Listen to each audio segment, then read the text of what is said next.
నువ్వు నా కోసమే వచ్చాననుకుంటున్నావు. నన్ను చంపడానికే మళ్ళీ పుట్టాననుకుంటున్నావు. కానీ నువ్వొచ్చింది నువ్వు కోల్పోయిన నీ బిడ్డ కోసం, తండ్రిగా నువ్వు అనుభవించాల్సిన నీ సంతోషం కోసం. అది ఇన్నాళ్లుగా నువ్వు అనుభవించినా నన్ను చూడగానే నీలోని పగ నిన్ను రాక్షసుణ్ణి చేసింది. అర్థం కాలేదా?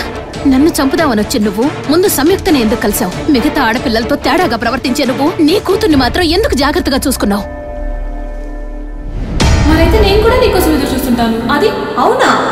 అయితే నేను నీ మనసులో ఉన్నట్లే. ఏయ్, నేను ప్రేమ అన్నాను కానీ కోరిక అనలేదుగా. ఒక తండ్రిలా నువ్వు నన్ను కేర్ చేస్తున్నావు, ఒక అన్నలా నువ్వు నన్ను సపోర్ట్ చేస్తున్నావు. అందుకే నువ్వంటే నాకు ప్రాణం. I love you.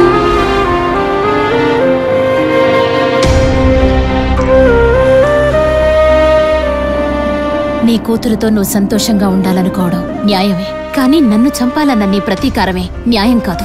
నేనిప్పుడు నిన్ను మళ్లీ చంపినా నువ్వు మళ్లీ పుట్టుకొస్తావు. అందుకే నువ్వు అడుగుతున్న న్యాయమైన ప్రతీకారం కోసం నీలో ఉన్న పగని చంపుతాను. నువ్వే గెలిచావు.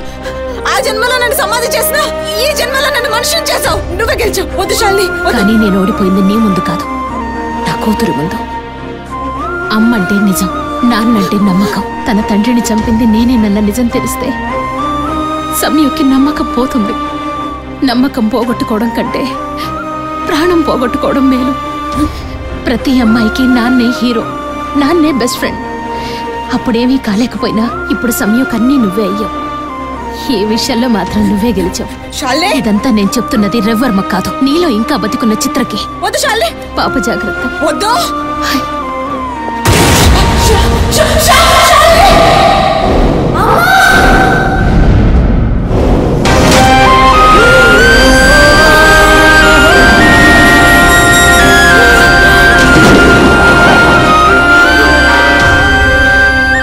చిత్ర, ఇది బాధపడాల్సిన టైం కాదు, ఆనందపడాల్సిన టైం. ఏం సాధించానని ఆనందపడాలి సార్? జన్మ జన్మల బంధం అంటారు. ఆ బంధం ఎలా ఉంటుందో ఎవరికీ కనపడదు. ఆ దారాన్ని, బంధాన్ని సాధించావు.